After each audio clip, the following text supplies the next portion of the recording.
interview we did when his book, Dark Alliance, The CIA, the Contras, and the Crack Cocaine Explosion first came out. This is Democracy Now! We'll get a final comment from investigative reporter Bob Perry. As you listen to Gary Webb, your thoughts, Bob? Well, I think it's quite sad that that voice has been silenced. It was tragic and sad that the mainstream press reacted as it did. As I said to the LA Times on Saturday when they asked for my comments, which they did not publish, by the way, I said, you're going to have a hard time dealing with this story because the LA Times never even reported on the publication of the second volume of the CIA's report. And it was that second volume that went through in great detail, really corroborating not just what Gary Webb had reported, but allegations and evidence that's far, far worse than what was in the San Jose Mercury News series. This was a far darker scandal, went far higher up than anyone thought. The CIA's evidence even tracks the Contra cocaine problem into the White House, Ronald Reagan's White House. It tracks it into the CIA directly. That's what the evidence is. I'm putting up a story today on consortiumnews.com that will recount some of this evidence that has been lost. Okay, folks, we are back, and Sam is on the phone. Samuel. Yes. Yes, you are on the air, my friend. Okay, so let's get your... I'm hearing music. Oh, okay, that was going on before, yeah. Hey, okay, Sun's in Leo, so I think what it is, when the sun's in Leo, everybody wants to perform. Even the ghosts in the machine want to perform. So, I had your bio up here, just a second. See, we had a little technical issue, so you have to bear with me. But I told folks before you called in that we're going to be discussing Jupiter cycles, and ever since I refer to Jupiter as the cosmic sugar daddy / sugar mama, like everybody wants to talk about that. Oh, okay. So, yeah, once you mention that, that's what comes up. Yeah, okay. So, folks, Samuel Reynolds, a former skeptic, had a life-changing visit to an astrologer and has since spent 23 years doing charts and studying astrology. Now Samuel consults, writes, and teaches astrology full-time. He also serves on a few astrology organizational boards and considers himself an entrepreneur who helps others build their business as mind, body, spirit practitioners. He writes horoscopes for Ebony.com, MySign.com, and Pride, a British black woman's magazine.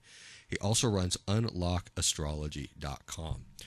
So, Samuel, before we get into the Jupiter cycles, you're going to have to tell people a little bit about your journey to where you are now. Because you were, if my understanding is correct, you were a Baptist minister turned atheist turned astrologer. Yes, and now I'm also a Muslim. And a Muslim, yes. Mm-hmm. So I thought I was an attorney, now I'm an astrologer, and I write about all this, political stuff. I thought trying to explain my practice was difficult. I think you've taken the Olympic championship on. Oh, really? Yeah. No. I think they're both natural segues. I mean, like one is the court of the stars, and the other one is the court of law. Oh, right? Yeah. To me, it seems to make perfect sense. But and in terms of for what I do, I guess I've been a seeker all my life, and so being a minister was being in the service while seeking, and when I left the ministry because I didn't feel right to kind of be at a certain level of seeking while offering answers to people that I didn't feel like I had, I came to a different point of seeking, which is realizing or thinking that there was nothing there, which is more the atheistic moment, to again kind of seeing that there is something there, but just not in the way that I had formerly seen it. And so that's kind of the moment where God comes back in. And astrology was instrumental in that. I mean, astrology, when I was a skeptic kicking at astrology, I kept wanting it to fail. I was like, this should not make sense. And so the more I did charts, the more I would ask people, like, I would just be doing charts just either, initially it was just to see how it worked and to kind of canvas the dynamic. It was just being empirical studies, and then eventually I did take some money for it because it became more work. But initially it was just, like I would ask people or say something, they're like, that's spot on. And I'd be like, this makes sense to you? This works? So it brought back to my attention that there is something that happens in the dynamics of human understanding that goes beyond the pale of science or how we understand the world. So that kind of contributed to bringing, quote-unquote, God back in my life. And then Islam had always been something that intrigued me, but about 3 years ago, I went to the mosque that opened literally across the street from my house, and I went there and just wanted to pray and meditate. They're like, well, you have to take the Shahada, and I was like, okay. And I took the Shahada, which is kind of you bear witness there is no God but God, and that Muhammad is his messenger. And for me, it wasn't so much that I was looking for a religion, nor do I feel like I have found the truth, as much as I have found a practice that helps ground my spiritual intentions, which is still always seeking. Right, absolutely. Now, in the Christian world, there are a lot of Christians who think astrology is, of the devil or something. Is that? I used to preach against astrology. I have a sermon. I have one of my sermons where I actually spelled out how I was preaching. And I remember, and maybe the audience doesn't know this, I went into the ministry when I was 12. So I was in the ministry from 12 years old until 18. Wow. Or 19. Yeah, 7 years. Wow. Now, in Islam, do you have the same thing? Are there people? Yep. They preach against people. There are people who preach against astrology and hold it in very strong disregard. And it's been instructive for me because I actually have had to rethink, is there any merit to how some religions, some people talk about astrology? And I actually would agree with some of what they're saying. I mean, I think one of the problems that can happen in our community and in astrology is when people begin to position the planets and other things outside of themselves as having more authority than themselves or the divine. I think that's when we're getting into trouble. Yeah, absolutely. You give an example of that? I mean, I can think of some. I get it from clients, even sometimes from colleagues, where it may be doing it unintentionally, where it's like, well, Saturn is going to. I was about to say Saturn. Yes, yeah. Go on. So yeah, that's the one of the prime examples. Yeah. Saturn is about to cross over my ascendant. Saturn's going to do something to me. Is Saturn going to destroy my home life? It's almost like you're looking at the planet the way religious people look at a god. Like, God Correct. is going to do this to me. And it's always, this is why I think people like talking about Jupiter stuff, is because in a lot of times it always seems to be really grim. Like, Saturn's going to come through. It's doom, Right. And it's interesting. I've been doing a lot of work on Jupiter returns and Jupiter, I think pretty steadily since 2009. And some of the people who follow me on Twitter and Facebook are kind of used to, I have a different vision of Jupiter than what they're used to. I mean, I hope I don't shock your audience too much. Jupiter actually can be, in Jupiter returns, can be even as devastating or more devastating than Saturn returns or Saturn. A lot of people think Jupiter is just going to bring all the good things. And I'm like, Jupiter is kind of like a passive parent in a way. It's like, yeah, I told you to stay out the street. And then if you go out in the street and you get hit, he's like, well, I did tell you not to go in the street. Right. It can also be, Jupiter's expansion. So things like, overdoing it. Yeah. And when does the good fortune not, eventually good fortune, it's not, people may have a Jupiter, or you could comment on whether you've seen this. You have something good that happens during a Jupiter cycle and the person thinks it's permanent. Or they overdo something. And that can be where we get into forms at the worst case scenario would be like cancer, which is basically something that's just been unchecked growth. Exactly. Yeah. So explain to people. We're going to go ahead just for the sake of this and assume that people have at least heard of the Saturn return, because people probably heard me talk about that at least some point. So you got the Saturn return. People have heard about that. It happens at about 28 to 30, 56 to 60. Signifies the entry into adulthood and then the entry into being the wise elder. Exactly. Explain for people, though, Jupiter return, which happens every 12 years. Yeah, so Jupiter comes back to its original position as it was when you were born. That's literally what it means, but it means symbolically and meaning-wise, is that it is a check-in with how you are living to your calling in life, how you are dealing with both your gifts.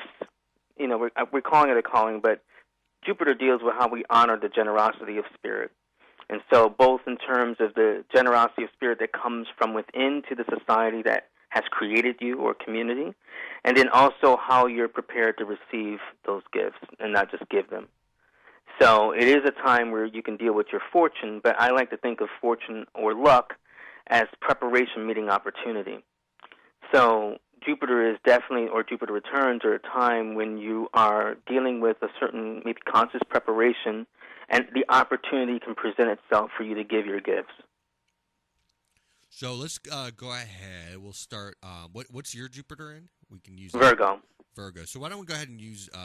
Why don't we do Jupiter in Cancer just as an example? Because we just had that. Now Jupiter moved into Leo about a month ago. And I have path names for each of them because I have a Jupiter report that's available on my site at unlockastrology.com.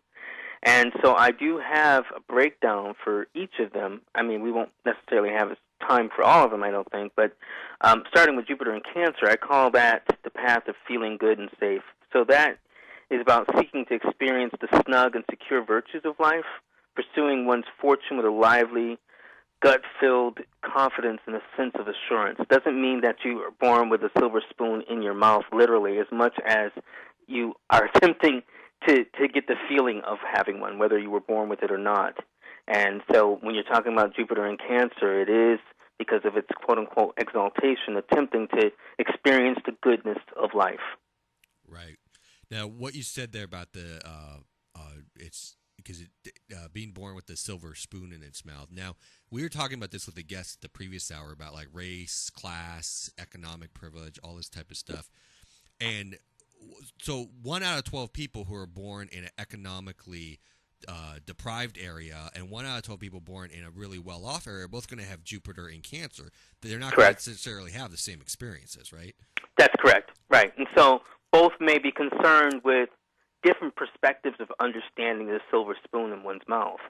And so it could be that perhaps the Jupiter in Cancer spends a lifetime attempting to focus on, depending on the layout of his or her chart, attempting to figure out how to share that with other people in terms of how they experience the feeling or sense of comfort. And they could become very aware or conscious of wanting to create that for another person, whereas the other person might spend the rest of his or her life attempting to acquire all the things that make them feel comfortable and experience the sense of the silver spoon in one's mouth.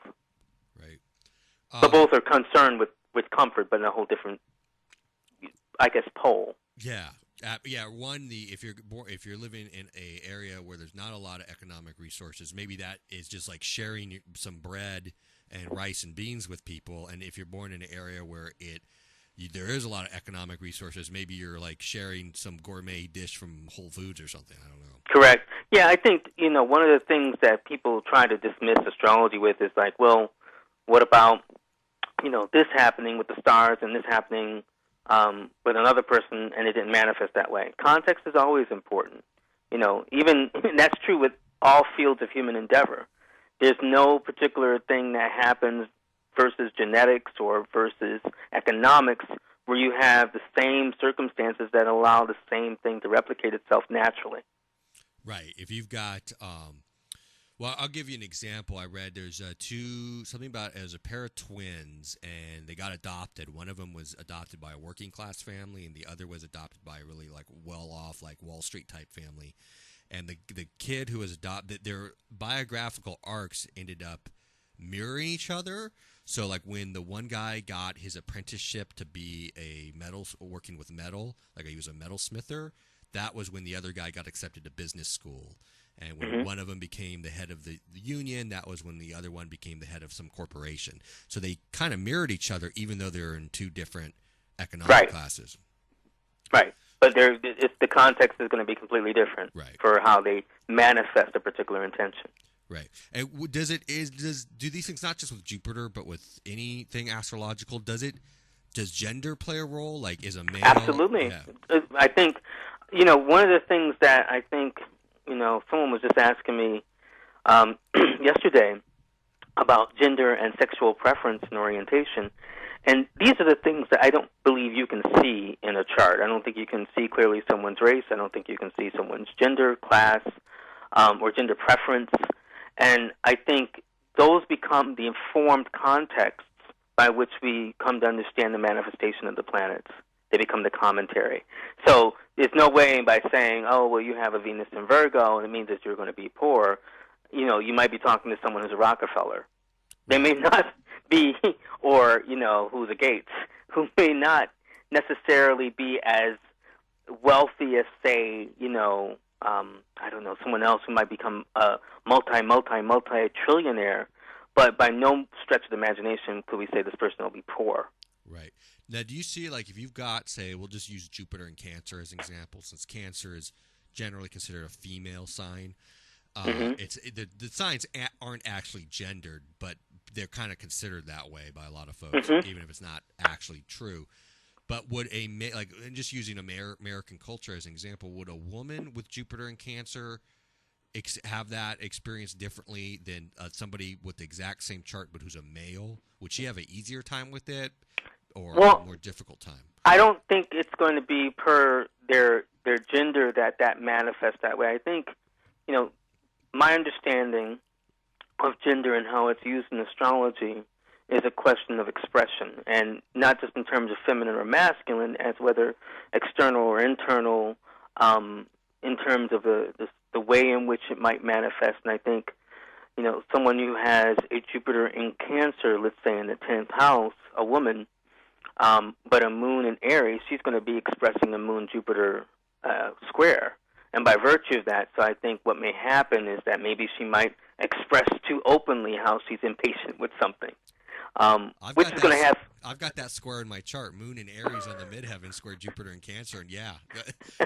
So, right. And so what may happen is that may have different consequences for her as a woman as versus, say, you. Yeah. So if you're in a boardroom and you kind of express something with impatience, it's like, there's this Matt, goofing off again or talking. Whereas, unfortunately in a patriarchal society, if a woman does that, it's like, well, why can't you just chill, Susie? Right. It might be tolerated and possibly even encouraged if I'm doing it. Right. Where if a woman who's maybe even born on the same day as me does it, she's going to get like, why is she always acting like that? What's wrong with her or whatever? Right. Why don't you calm down? Yeah. Right. Or, what often happens with women, how they're addressed, is like, well, don't get emotional about it or don't get hysterical. There's always like this emotion, an extra sense of emotion that's projected onto women, where we don't get it as much, in terms of men.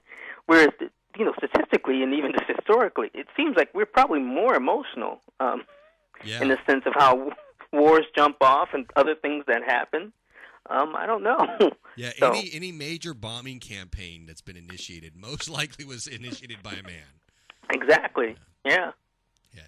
So Jupiter was in Cancer until about a month ago. Now it's in Leo. That's correct. So can you use Jupiter in Leo as an example? And maybe Sure. Jupiter in Leo I describe as the path of self-expansion.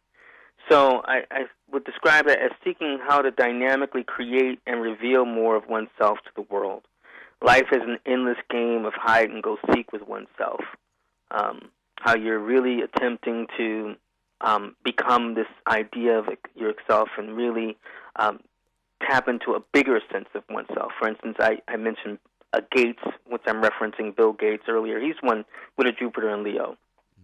So very much the big idea of expanding a sense of self in business, which was a big thing that happened around his Jupiter return. He was around 23 years old when he really got Microsoft off the ground. So that was a big way of expanding his sense of self. The triple Aries known as Lucy Lawless she is a Jupiter in Leo. So the idea of not just being the warrior goddess that she's now become beloved as, but even the idea of expanding her sense of self and projecting herself as an actor is part of her Jupiter Leo expression. Right.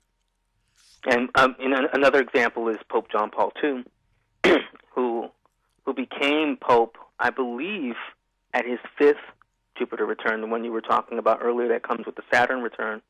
Mm-hmm. That was also a very powerful moment for him of, becoming like the head of the church. Yeah. The king of the church, effectively. What was his son in? He's, I believe, a Taurus. Taurus. Hey, so Deion Sanders, I think he's got a Sun Jupiter conjunction in Leo. Is he kind of a representative of that? Yeah, I think that works. Yeah, Deion very much so. I didn't realize that was true for him, but that works for him too. With the moon in Libra, and if you ever seen that video, it must be the money. I thought, man, this is so Leo Libra. If you watch that video with the Jupiter in Leo there also to expand everything. Yeah, he likes to look good and feel good. Yeah, so that's definitely some part of it. But expressing himself and becoming an icon, that's another kind of idea that comes up with the Jupiter and Leo meme. There's not just becoming a self, but something that you can hold on to as a self, as a person. Right. That becomes important for them. Right. So, yeah, he definitely, Billie Jean King, Joe Frazier is another one. One that I'm going to talk about and write about pretty soon is, I don't know if many people know of Walter Mercado. Do you know who Walter Mercado is? It sounds familiar, but okay, he's a Latino astrologer, and he's big and he's flamboyant in terms of wearing capes, and you might see him on Univision. Oh, I want to watch. This sounds awesome. Oh yeah, he's quite a character. Very much, he's like a combination of Linda Goodman live with Liberace. Is he like a lucha libre of astrology? Yeah, I guess so. I mean, I don't. Yeah, is that the wrestler? Yeah, the Mexican wrestling. That's like. Yep. That's what he is. It's totally different than American wrestling. It's like if folks haven't seen it, you just very flamboyant. Mm-hmm. Yeah, it's awesome. Elizabeth Taylor is also another example of the Jupiter and Leo. Yeah. So larger than life performers and larger. A lot of them too. I mean, I'm just giving you some of the ones that I, could easily delve into and kind of have some, strong measure of looking at their life stories. Jim Morrison is another example. People really want to expand that sense of self and feel the dynamism of being themselves. Whoopi Goldberg, another example.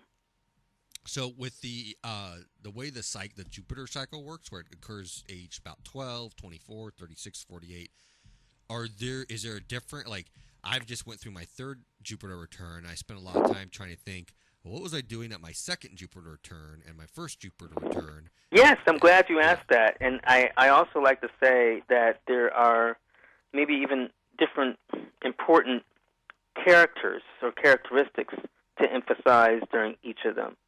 So the first one usually happens around 11 or 12 years old, and I call that apprenticing your life course. I don't talk often about that one because a lot of people miss the call. Yeah. And when I say miss it, that's really even strong because it's not like, they heard it. You're only 12. I right. Can't even remember. I think I was playing baseball, and that was all I was right. Video games. Now, I did hear mine because I, went into the ministry and felt like there must be some spiritual bigger issue in life. But a lot of people have not. So that was one aspect of my call. So I focus usually on the 2nd Jupiter return, which I call answering the call. And that particular characteristic that I would say is important during that is to be observant or at least patient, because you have a strong feeling that you want to, stretch out in terms of a particular way of understanding your life and giving your gifts, but you have to be willing to listen to that voice and honor it, rather than thinking like obeying all the other noises and voices that are going off in your head or around you. So one of the things I usually encourage people to do during that first one is to be real attentive, because, it's the first major one you're having as an adult, and you're trying to keep up with all the expectations that are, put on you. Because it's during that particular Jupiter return where you're going to be, basically calcifying that and honing it to get ready for your Saturn return, which happens around 29, 30 years old, which is a Jupiter opposition. That's when it's kind of coming out of you. You can actually even meet a mentor or someone who helps you understand the nature of the call you experienced earlier when you're like 23 or 24. It could be a producer. It could be any number of people who can help you hone what you were focusing in on at 23, 24. See, I wish I knew all this back when I was that age, because I think I missed a lot of I think there were some things I stumbled upon inadvertently that I got right, but I think there are a lot of things I just had no idea. Yeah, I should even tell you briefly why I got into this. How I got into paying attention to Jupiter returns is actually through something very tragic that is even very compelling right now. Amadou Jallo and Sean Bell were two black young men who were both killed, shot to death in New York City by the police, and at different times. One, I think, was 99. The other one was like 2006 or 5, if memory serves. And anyway, both of them died at 23 years old. I thought that was curious. And so one night I was like, well, what happens at 23, 24? You know, that would prompt that to be significant. And I noticed that they both had Jupiters in the same sign, and then I looked up other people, and I just went on a tear. I literally had those nights where you just stay up all night, finding a new astrological curiosity. And I stayed up all night looking at the charts of different people and, what was happening around 23. And I came to see a repetition of a cycle, that something does happen significantly at 23 to people, 23, 24, where they're really able to hear the call. And sometimes they have the fortune of being able to follow through, like Madonna or Malcolm X. Malcolm X, for instance, went into the Nation of Islam when he was 23, 24, whereas Dr. King finished his dissertation and went for his first pastoralship in the South.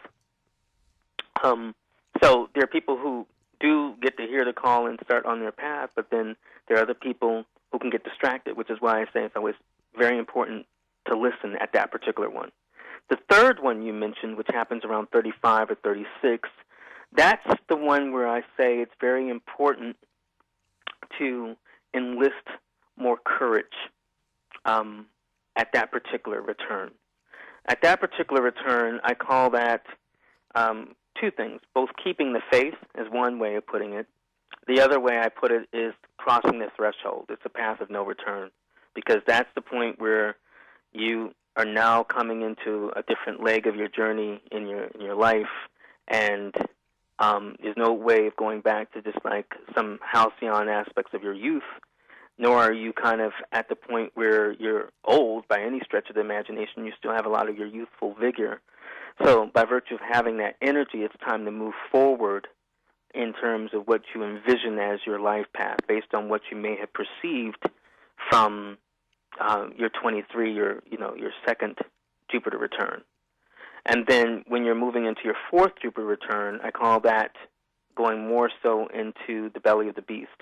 And I call it that because the beast is actually just your life, right? You're in the middle of your life, and there's only two ways to go out of the mouth, ideally, or the other end. So you want to kind of go out the right end, and that requires a different level of clarity. It's not so much about just the courage. This is dealing with hope. This is literally where you have to have a faith bigger than a mustard seed and be willing to realize that on the other end of it, this is where you can encapsulate the best image of what you want to see in the world, what you want to give, and move forward on it. A good example of that is someone who ran for office during his 47th, 48th year, which is, we know him now as Barack Obama, President Barack Obama. So he actually even literally made hope his slogan during his Jupiter return.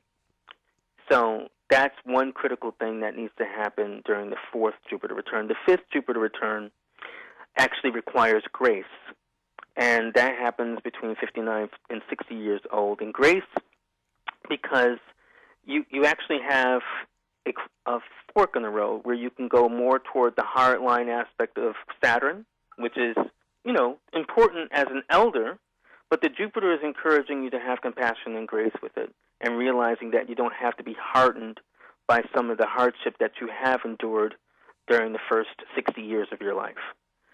And another example of that, that I think is a compelling lesson is Hillary Clinton, who also was having her Jupiter return, but it was her 5th Jupiter return when she ran against the person who became President Barack Obama. And why I mention that is that she did not show a significant amount of grace during that period. And I think that may have contributed to her loss in terms of what she could have done by understanding that it's only by grace that we get as far as we do, but she felt a certain level of entitlement and got belligerent about it and cutting.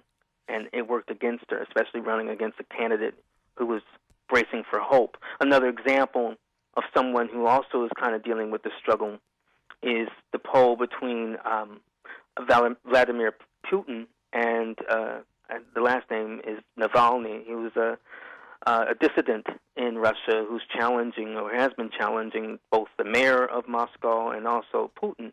And those two have gone to heads. In fact, Vladimir Putin has attempted to put him in jail a number of times. And Putin is demonstrating more the lack of grace in terms of dealing with how he's appreciating the power that he has as he's making a preparation toward becoming more the elder. The 6th Jupiter return is from 71 and 72 years old, and that becomes an important transition to becoming the emerging elder. And I skipped something. I didn't say what the 5th Jupiter return was called. It's called rededication to the call. So that's why grace is important, because it's appreciating what you've been given and being grateful. And the emerging elder is more where you're now being able to start to make on a different level the society that has made you and to endow it with a little more love. Maybe that's the better way to describe what's happening during that particular one. It's more a love, knowing what you've been made of from the community that has made you for these 71, 72 years, and now endowing that community with appreciation in love or through love. And then the 7th Jupiter return, which happens at 83, 84, is really freedom. It's being able to kind of blow with the wind because you've completed now the 7 key cycles of Jupiter. And by virtue of that, it's being able to design a new course for yourself. It doesn't mean that you suddenly can chuck your old Jupiter and now you can get a new one, as much as you've kind of completed some of the key lessons that Jupiter had to present to you, and now you can offer to teach more of your own and kind of do things just because. These are the people who basically like, well, I'm going to live my own life, and so they're just bumping and just, doing their own thing. William Shatner is a great example of this. Because, I forget and fail to actually remember. Do you know he's like 84 years old? It's pretty. I know. He's one of those people where I'm like, wow, he's still around. He's got to be. Right. But he's not just around. I mean, looking good. I mean, yeah. Of course, I would say, I would think, I don't know, he's gotten some work done. But I think it's safe to say. Right, he's gotten some work done, but he doesn't look like his eyes are meeting, or his ears are meeting at the back of his head. He looks, right. He's got some good work done. It's not that. Yeah. It's not that plastic surgery where I don't know if you ever saw the film Escape from L.A., where they're trapped, they get kidnapped by a colony of plastic surgery freaks in Beverly Hills. It's not wow. It's a pretty funny scene. It's like a post-apocalyptic thing. Wait, is this the one with Kurt Russell? Yeah.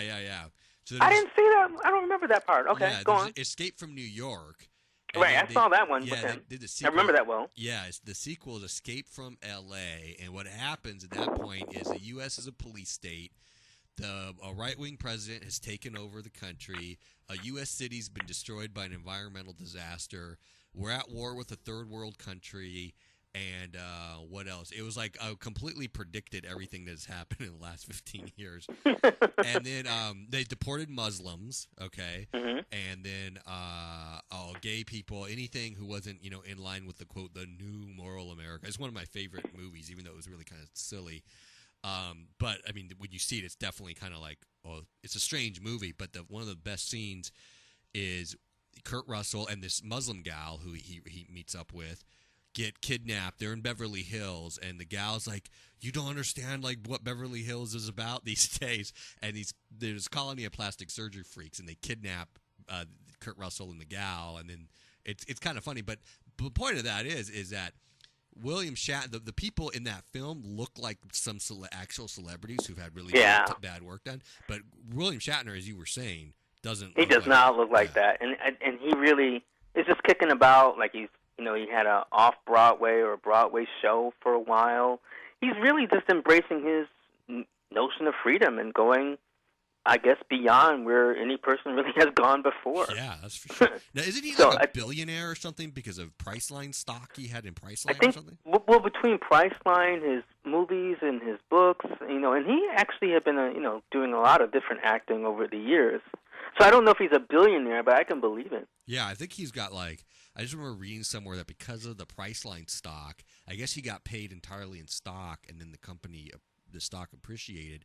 He was worth you figure a celebrity's worth a lot, but he was worth you're getting into Bill Gates, not Bill Gates, but you're getting into more than just a celebrity. It was really amazing. Right. Well, yeah, quite a few of them. A few of them actually are doing remarkably well.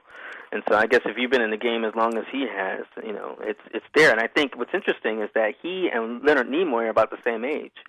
Yeah. But Leonard Nimoy, I hope you're not listening, Leonard. You look about that age. Yeah, he does. He's another one of those people where I'm like, if they're going to bring him back for another Star Trek film, they better make that quick.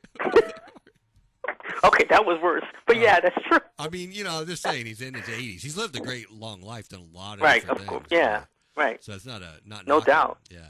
But I just remember when he was they brought him back for Star Trek The Next Generation to do a cameo. And I was a kid at that time. And I remember thinking, wow, he's really old. And now he was, I think, in the last Star Trek movie. Yeah. And or maybe the one before that. But one that they got the new stuff. I think they put him in both. I know he was definitely in the reboot. Yeah. I think, yes, he did make a cameo in the, he made a cameo in this last one. Yeah. Because I remember, because the news Spock asked him how he thought Khan. Right. Do you remember? I haven't seen the recent I'm sorry. one with the new Khan. I want to see it, though, because the guy who plays Khan's the Cancer Aries. I'm a Cancer Aries. So. He's brilliant. Yeah. I think he does an immense justice to Khan. Cool. Yeah. Even better than Ricardo. I know that's heresy. And I love Star Trek II: The Wrath of Khan. Are you a Star Trek fan? Yeah, I'm a big Trekker. Oh, yeah, me too. I looked. That was one of the ways I taught myself astrology. Was I went and looked up all the charts for the movies, and even for the episodes. So the chart for an episode would always seem to match the plot of the episode. So I could learn what does it mean when the South Node's in Libra? Well, there was an entire season of Star Trek: The Next Generation where the South Node was in Libra. So that was kind of how I. A great example is the First Contact. That one, because it's North Node. The North Node's in Libra, South Node's in Aries, ruled by Mars and Virgo, and Captain Picard's on his own quest to go get revenge, but the North Node's in Libra, and Libra's contact with the other, and he's got to listen to Alfrey Woodward. Woodward. Mm-hmm. Yeah, she's the one who checks him, and then they figure out how to defeat the Borg, but he's got to listen to her to be able to do it. So I was like, North Node in Libra, And he's a Cancer. I don't remember Patrick. Patrick Stewart's a Cancer with Scorpio moon. Yeah. A Scorpio moon. Okay. Yeah. A Martian moon, which makes sense. Okay. Mm-hmm. Yeah, I looked at charts for all the actors. I did everything. Yeah, it's great.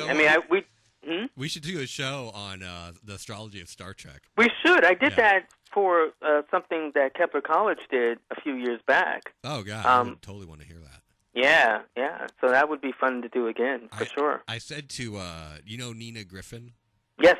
So she was on the show. Now, she's an attorney, an astrologer also, and I said to her that and she's got red hair like me, and she went to Bay Area Law School. So I was like, I used a Star Trek example. I was like, man, I'm just going to fly my geek flag here for everybody to see. But when she came on, I was like, hey, Nina, I feel like Worf, because Worf was the only Klingon in the Starfleet. And I feel like Worf just met another Klingon in Starfleet, and Right. See, maybe you can answer a question for me. Why was Starfleet Academy in San Francisco? Ooh, I don't know. I don't know. Oh, okay. Do you know? Or? No. It wasn't a test question. I don't know. Someone asked me that recently, and I was like, my theory was that it may have been one of the only standing, bases left after the cataclysm of the 21st or whatever 22nd century. Yeah, that's definitely possible after all the stuff that we saw in Star Trek First Contact. Right. So whatever, I think that's why San Fran went out, and that was in the best shape to be able to kind of reconstruct a fleet. Yeah. But I don't know. Now, maybe it was because the UN. Where was the UN established? Was that in San Francisco? In New York. Oh, okay. I thought it was in SF. Oh, you know why I was thinking that? Because of the United Nations Plaza, which I lived near when I lived in SF. Oh, okay. Yeah. I mean, I don't know if the League of Nations was out there. Yeah. But yeah, I don't know why. Yeah. I thought I asked another Trekker, but maybe that's something we can pursue. Yeah, totally. Some more time. Yeah, there's tons of Star Trek. People are like, "Oh my God, astrology and Star Trek." He's completely. Yeah, it would be great. I mean, and a lot of people. It's interesting that you would bring that up because one of the conversations that we had with the last panel I participated in was once we're exploring space, would that get rid of astrology? And I don't think so at all. I think we would construct other astrology. That's what I've had this thought, and I'm glad you mentioned this because I thought maybe I was the only person. I'm like, what if we do end up? What if it? I don't know how this is going to happen, but if we ever did have like, did you see that one episode of Star Trek where they get those people who are cryogenically stored for like 300 years? Mm-hmm. So like in Space Seed. Yeah, yeah. And so, like, what happens if I woke up in 300 years? If I was married, my wife decided I'm going to have him cryogenically frozen, and next thing you know, I'm in a space satellite 400 years from now, and Worf is, opening up my pod or whatever, okay? Like, I'm going to want to know about astrology, but will the astrology for another culture, like, will it kind of be, we have Western astrology, there's Vedic astrology, there's African astrology. Would it be like that, like where there's Earth astrology and? Well, yeah, I think there would be more of a terrestrial astrology, and I think you probably would be more familiar with the techniques of what would then be our past or the past. But yeah, I think it'll be of a similar kind. Yeah. And what will be interesting in an era like that is that maybe the Vulcans might have their own astrology, and you might be able to really relate to the Vulcan symbols, just as some people relate more to the Vedic symbols or the Chinese astrology. Yeah. That really speaks to them. So before we wrap up, who is your favorite Star Trek character? Or you may have more than one favorite. I do. I have many. I have a couple of favorite characters. Spock is definitely up there. My favorite race, though, are Romulans. Mm-hmm. I really do like the Romulans, and I'm going to be heretical. My favorite captain to date, in order, would be Janeway and then Kirk. Mm. I really do like Captain Janeway. What's the reason? My in studio guest here is a woman. She's very she's very happy that Janeway was. Yeah. Because what I liked about Janeway was she was an interesting moment in the Star Trek universe because she both was a Starfleet captain and very traditional, and she went in very traditional, sort of like Picard in that sense, and unlike Sisko, right, who also struggled to be an outlander, an outfielder, and at the same time, captain. But she eventually came to own that her most important quality was not to kind of just maintain Starfleet, but to take care of her people. And that's exactly what she did to the end. Well, you know what the moon of that show was in? No, what? Cancer. Oh, wow. Yeah, need to come home. Capricorn, Sun, Cancer, Moon. Yeah. So, yeah. So I really admire, I came to admire her a lot more than the other captains. I mean, it sounds like you're a Picard fan, and so I'm not trying to step on your toes. No. But, I'm trying to think. I think Tasha Yar, who they killed off way too early. Oh, way too soon. I was like, I thought I was a kid. I kind of had a crush on her, and she was badass. And I was like, they could have done so much with her character. She had such an interesting backstory, and they just killed her off in the first. It was I don't know if it was the first or second. It was the first. It was more like maybe season 3. She went off the show, which she later I think has come to say that she regretted because she had to get on the show in other ways. Yeah, they did all the time travel stuff. Yeah. Yeah, but I think she later came to regret because she was like she thought her career was going to go in a different direction. It just didn't. But yeah, she really got killed too soon. My least favorite character is Worf. Oh, really? I know that. Oh. Well, I think Worf. I just didn't understand how a Klingon got tossed almost every other episode, by anybody. Oh, yeah, that's a good point. He was always getting beat up. Yeah. I just was like, Worf, what are you? Dude, yeah. really? I did like the part where he got into prune juice. You know? Yeah. Oh, did you ever see the one where they did they remastered or something, The Trouble with Tribbles, but it was a Deep Space Nine episode? I vaguely remember that. Vaguely, but I don't. One of the things I noticed, and they finally brought this up on this show. So what they did, for folks who don't know, they took and it was amazing how they did this. They took the original episode, The Trouble with Tribbles, but they inserted the Deep Space Nine cast, and they did it in a way where it was completely seamless. Wow. So somehow the Deep Space Nine, you can see it on YouTube, I'm sure, the Deep Space Nine cast was inserted into that episode, and the plot line was something involving time travel or whatever. But what was funny, and I had wondered this as a kid, because the Klingons in the original series and the Klingons in the Next Generation look very, very different. Mm-hmm. And they never explained how that happened. So what that they did is they're sitting at a cafeteria, the Deep Space Nine crew, but inside the old episode, and when somebody goes to Worf, he's like, "Wait, Worf, are those Klingons over there?" And Worf is like, "Oh, yes." And he's like, "What happened? Was there like a genetic mutation or this, that, or that?" He's like, "It's a long story, and we don't talk about it with outsiders." And right. Oh, so I think, they kind of just alluded to it then. The Klingons that we saw were experiments. They were attempting to adapt in order to kind of connect more with humans. Oh, so in the original series, is that what that turned out to be? Mm-hmm. So why? Okay. Yes. That was a good way of figuring that out. But they were the Klingons we're seeing are the original. Oh, people. So in the next generation. Mm-hmm. Okay, gotcha. Okay. When they re-envisioned the Klingons before the Next Generation, I think in the movies. Yeah. They actually re-envisioned the Klingons and made them a lot more visually interesting. Yeah. The similar story between the Romulans and the Vulcans, which I think they did clarify eventually. Yeah, I think in when they had Spock on, and people are like, "Oh my God, he's gone full tilt geek here." I think in the right. when they had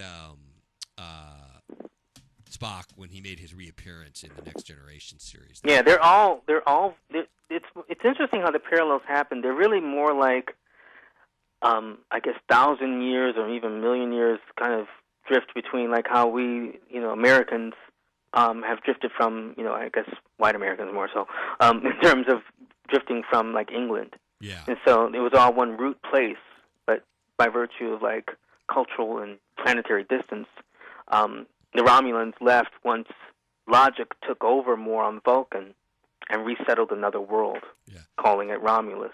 We're getting near the top of the okay. hour. So and we're away from astrology. People are like, wait, I thought this was astrology. They're talking Star Trek. I'll leave you with this, and I want to get your contact info out for people. But Commander Data, the guy who plays him, is an Aquarius Sun Pisces Moon, and Commander Data didn't have a heartbeat. Right? He had an on-off switch. Mm-hmm. And I'm like, that's really interesting because Dick Cheney is also an Aquarius Sun Pisces Moon, and he doesn't have a heart, and he may have an on-off switch. I don't know. That's well said. That's funny. And his best friend is an Aquarian. Geordie LaForge, who is LeVar Burton. He's also an Aquarian. I wonder if he's a Pisces Moon. I have his chart. I think he's a Virgo Moon. Virgo Moon, right? Yeah. Well, he's even better because that's his polarity. Yeah. And Data did have that evil, sadistic twin who liked to torture people. What was his name? Lore? Yeah, Lore. So maybe Dick Cheney is hitting that. He is Lore? He is Lore, yeah. You're going to start a meme with that. Do you know that? Well, you might start a... Maybe. I told some people who were kind of vaguely into astrology, I'm like, okay, I was explaining sun-moon combinations. I'm like, actors will resonate best in roles that match up with their sun-moon combination. Consider, for instance, Brett Spiner, best known for playing an android, and Dick Cheney, best known for being an android, Right. So. Except when you talk about his daughter. That's one of the few times when I saw that man really kind of be gripped by emotion. He will beat you down if you talk about his daughter. Yeah, well, okay, yeah, Pisces moon is, that's a strange thing. That could be a whole show in and of itself. How in the heck is Dick Cheney a Pisces moon? Oh, well, no, well, Pisces moon, yeah, we could have a whole show on that. So is Timothy McVeigh. Oh, yeah. Well, now, what's his sun in? Is it Aries or something? Taurus. Taurus sun. Whoa, that's weird. Mm-hmm. Oh, well, I have a whole theory about that. We'll have to come back. Yeah, let's do a show on that time. because I always think of Pisces moon as like maybe addiction is the issue. Mm-mm. But it's a zeal of someone who has faith. Okay, I want to definitely hear what you have to say about that. So, okay, for folks out here and anybody who listens, when I get I load things up to YouTube, make a little show out of it. How do people get a hold of you? Well, they can come to the website, which is unlockastrology.com, or they can email me at unlockastrology@gmail.com, or one other way is to call me at 484-727-8277. All right. Well, thank you, Samuel, for being on. Thank you, Matt. And, what did Spock always say? May you live long and prosper. May you live to your 8th Jupiter return and prosper. Yes, thank you. And long life and good health. Yeah. All right. To you. I will see All you right. Thank you, Matt. Bye-bye. Bye-bye. Okay, folks, we're going to I'm going to put on another Gary Webb interview while I get the loop working here. Actually, we'll do Mike Rupert. Here we go.